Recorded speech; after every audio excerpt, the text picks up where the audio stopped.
Vamos a revisar un discurso extraordinario que se ha convertido en la noticia de toda una semana.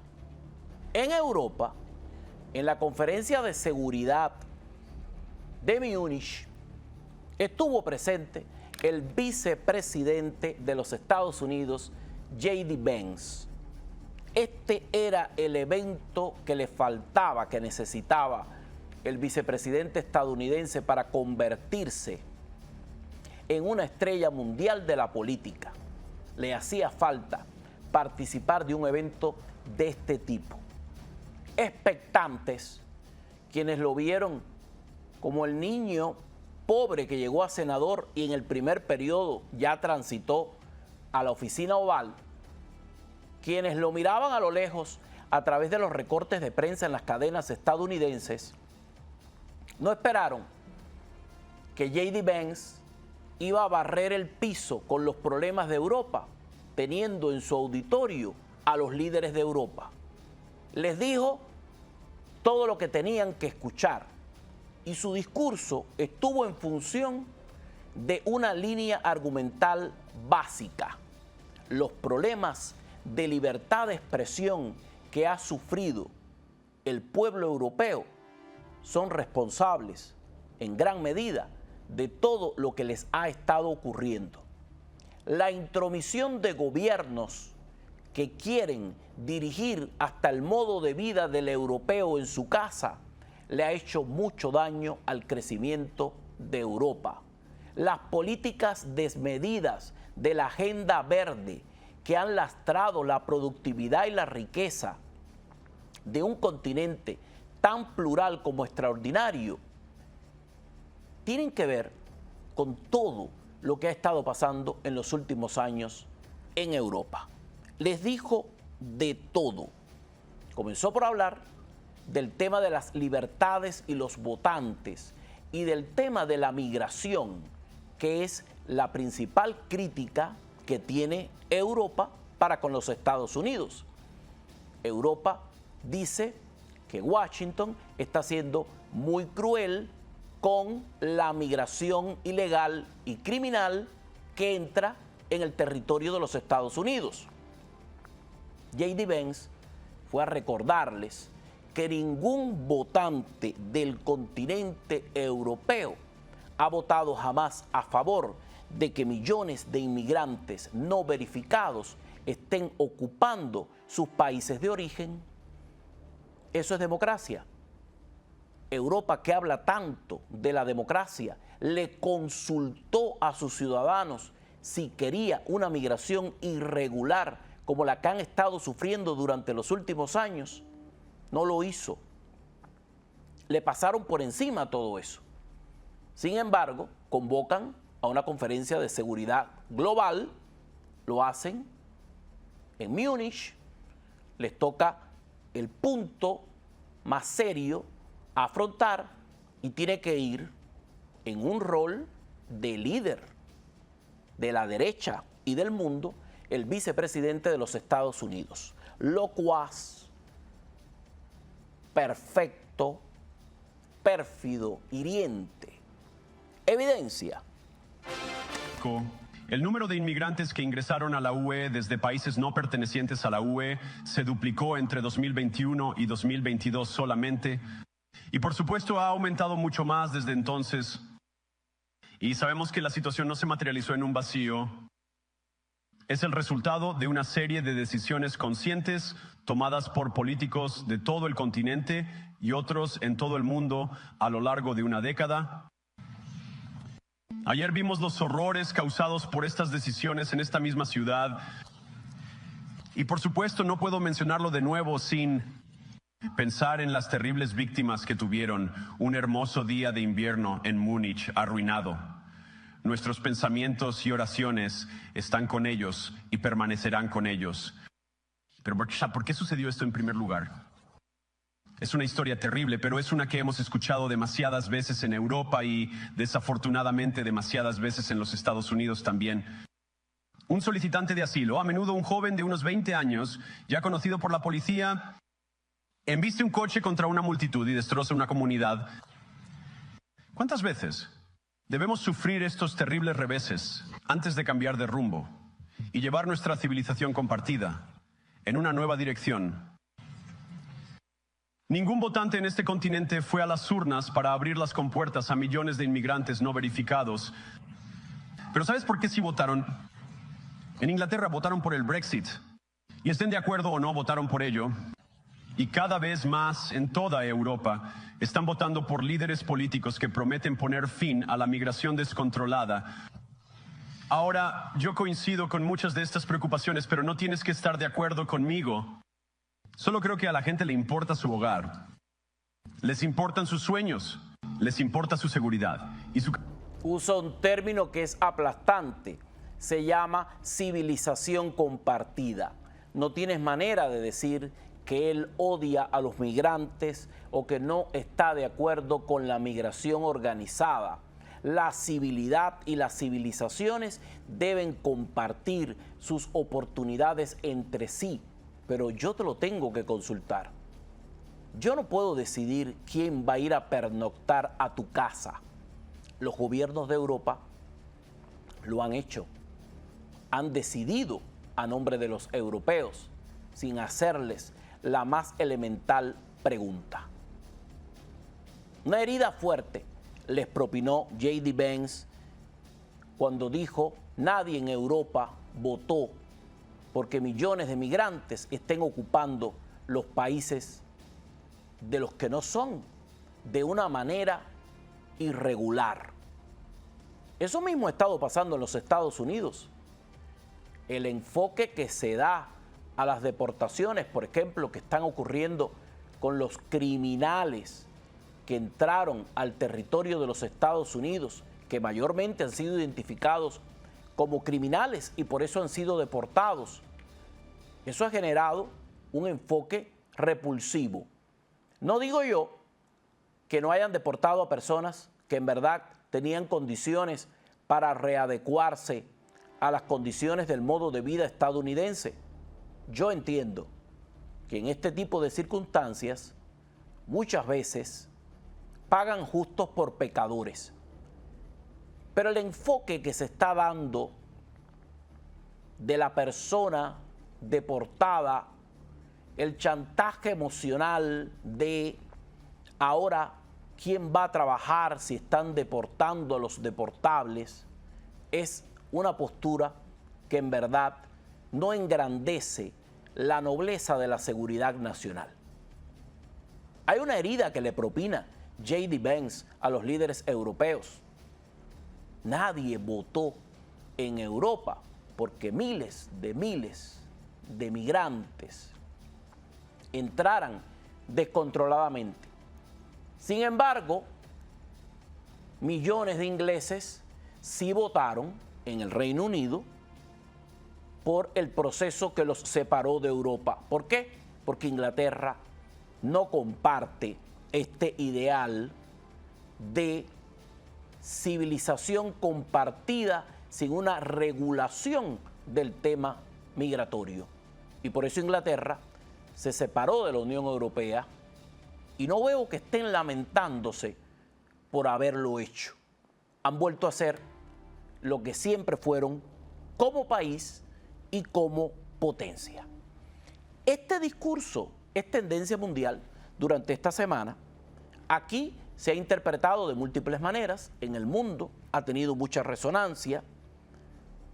Hay un congresista demócrata que ha comparado el discurso de J.D. Vance en Múnich con un discurso pronunciado por Hitler.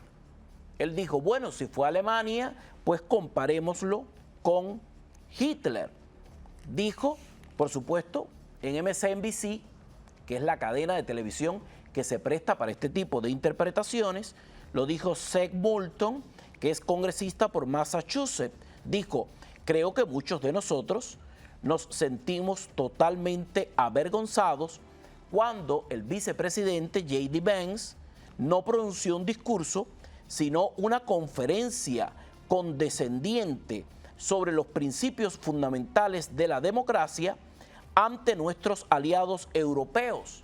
Y lo más notable fue lo hipócrita que fue ese discurso. dijo el representante de Massachusetts.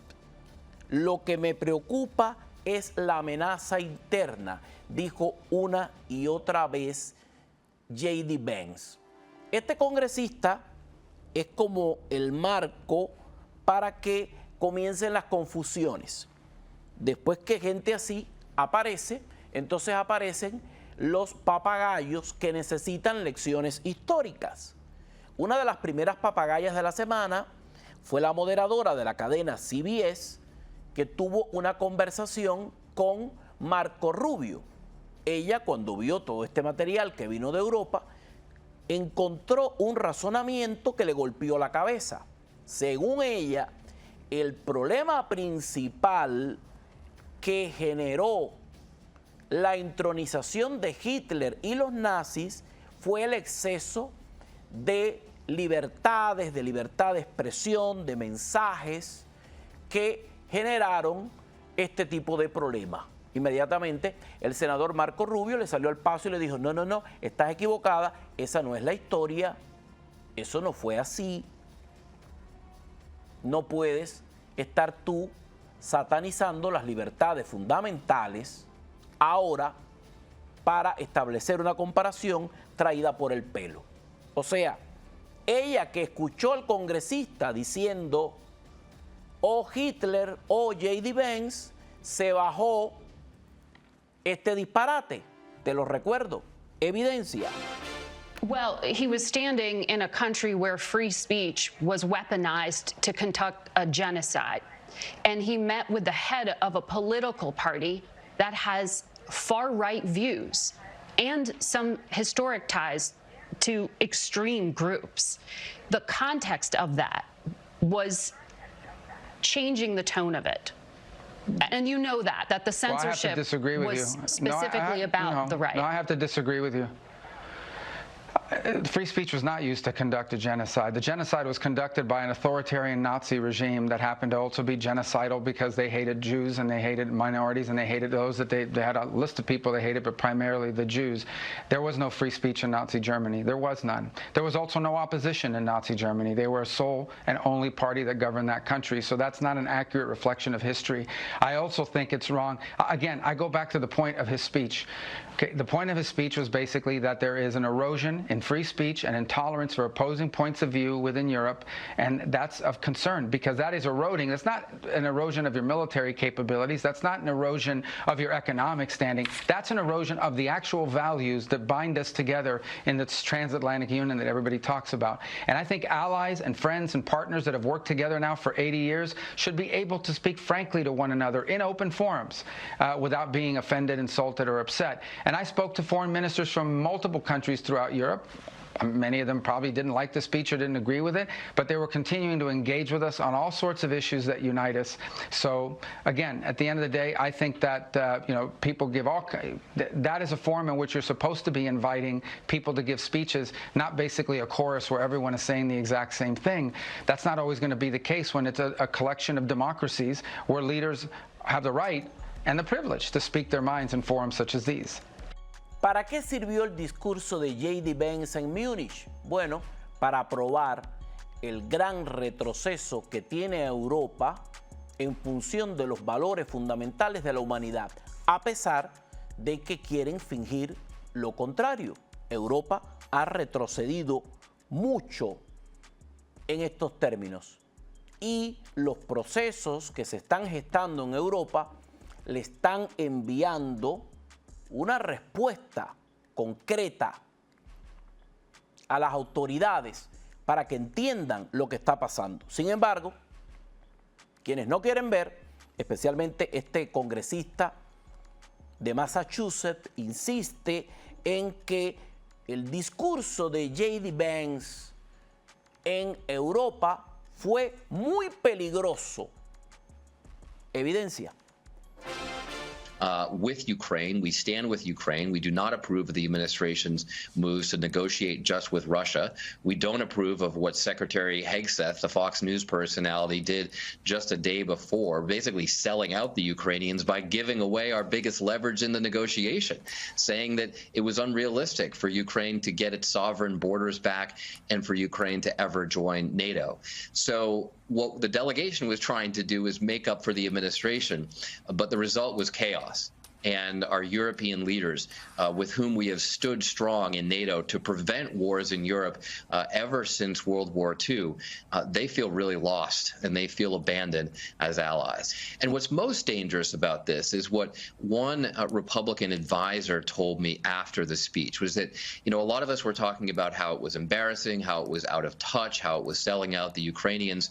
But he said to me, Seth, if you listen carefully, it's actually much deeper and darker. He was talking about the enemy within. This is some of the same language that Hitler used to justify the Holocaust.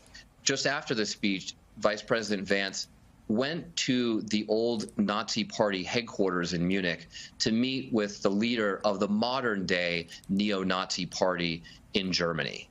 So what was bad at Munich could actually get worse.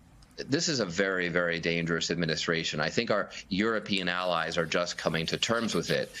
The Republicans in Congress have yet to find the courage to do something about it back here at home.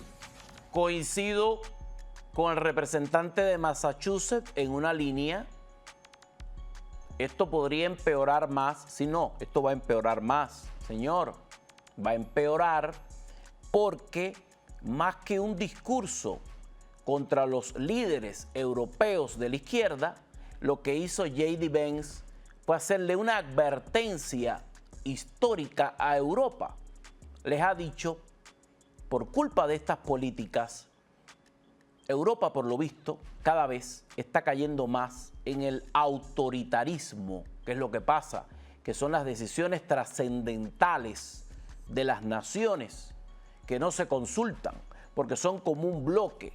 Y lo que interesa más a ciertos sectores del bloque es lo que se mueve sin importar para nada lo que esté pensando todo el continente.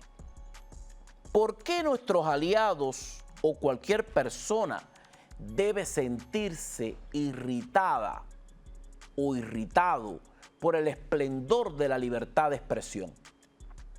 Cuando una persona teme de la libertad de expresión, es una persona mediocre sobre todas las cosas, o es una persona temerosa que no quiere que haya ningún cuestionamiento de la realidad a la que quiere atornillarse. Después de todos estos sucesos, el secretario de Estado, Marco Rubio, reaccionó, tuvo que sacar la cara por la gran polvareda que generó no solo en Europa, sino en el mundo y en los Estados Unidos, este discurso tan importante de J.D. Vance. ¿Qué fue lo que dijo Marco Rubio después del discurso de J.D.? Evidencia. Why would our allies or anybody be irritated by free speech and by someone giving their opinion? We are, after all, democracies. The Munich Security Conference is largely a conference of democracies in which one of the things that we cherish and value is the ability to speak freely and provide your opinions. And so I think if anyone's angry about his words, they don't have to agree with him, but to be angry about it, I think actually makes his point. I thought it was actually a pretty historic speech, whether you agree with him or not. I think the valid points he's making to Europe is we are concerned that the true values that we share, the values that bind us together with Europe, are things like free speech and democracy and our shared history in winning 2 world wars and defeating Soviet communism and the like. These are the values that we shared in common. And in that Cold War, we fought against things like censorship and oppression and so forth. And when you see backsliding and you raise that, that's a very valid concern. We can't tell them how to run their countries. He simply expressed in a speech his view of it, which a lot of people frankly share. And I thought he said a lot of things in that speech that needed to be said. And honestly, I don't know why anybody would be upset about it. People are allowed, you know, you don't have to agree with someone's speech. I happen to agree with a lot of what he said, but you don't have to agree with someone's speech to at least appreciate the fact they have a right to say it, and then you should listen to it and see whether those criticisms are valid. I assure you, the United States has come under withering criticism on many occasions from many leaders in Europe, and we don't go around throwing temper tantrums about it. valores compartidos contra la censura. De ahí viene ese miedo a asuntos tan trascendentales. Para los que están bajo sospecha, tengo breves coordenadas. Este fin de semana van a ser las elecciones nacionales en Alemania. Alemania, aún parado y en recesión por decisiones políticas inadecuadas, porque el país ha cogido por el rumbo que no debía. Alemania está muy mal, pero aún Alemania mal, Alemania es el motor de Europa. Si Alemania está mal, el resto de los países de la Unión Europea están graves. Pero este fin de semana va a haber elecciones nacionales en Alemania. El partido Alternativa para Alemania está avanzando fuertemente en las encuestas. Podría barrer con todo este fin de semana. El resultado de estas elecciones va a determinar el destino no solo de Alemania, sino también de Europa. Una Europa que está cayendo hacia un autoritarismo que no le funciona, que no dan los números, que no dan las cuentas, que todo anda mal y que tienen que resolverlo inmediatamente. Fue tanta la repercusión de su vicepresidente que el presidente Trump tuvo también que salir a hablar acerca de el brillo de J.D. Vance a nombre de los Estados Unidos en Alemania. Esto fue lo que dijo el presidente Trump. Evidencia. President Vance's speech to the conference has ruffled quite a few feathers in Europe. What did he say to ruffle them? He was talking about the freedom of speech and migration in Europe. Do you believe that European leaders have a fundamentally different view of the world than this administration? Well, I heard his speech, and I tell you, you're talking about JD's speech, right? Yes, sir. I heard his speech, and he talked about freedom of speech, and I think it's true in Europe. It's losing. They're losing their wonderful right of freedom of speech. I see it. I mean, I thought he made a very good speech, actually, a very brilliant speech. Yeah. Europe has to be careful. And he talked about immigration. And Europe has a big immigration problem. Just take a look at what's happened with crime. Take a look at what's happening in various parts of Europe. I thought his speech was very well received, actually. I've heard very good remarks. Se trata de una civilización compartida, pero compartir es el acto de ayudarnos entre todos. Todo no puede quedar de un solo lado. Ha sido la Semana Mundial de J.D. Vance. Mundial. Es el encabezado de la prensa en todo el mundo. Estados Unidos tiene un número 1, un número 2 y un secretario de Estado, que sería el número 3, que están en la primera plana mundial todos los días. ¡Qué maravilla! Estados Unidos ha vuelto. Estados Unidos ha vuelto.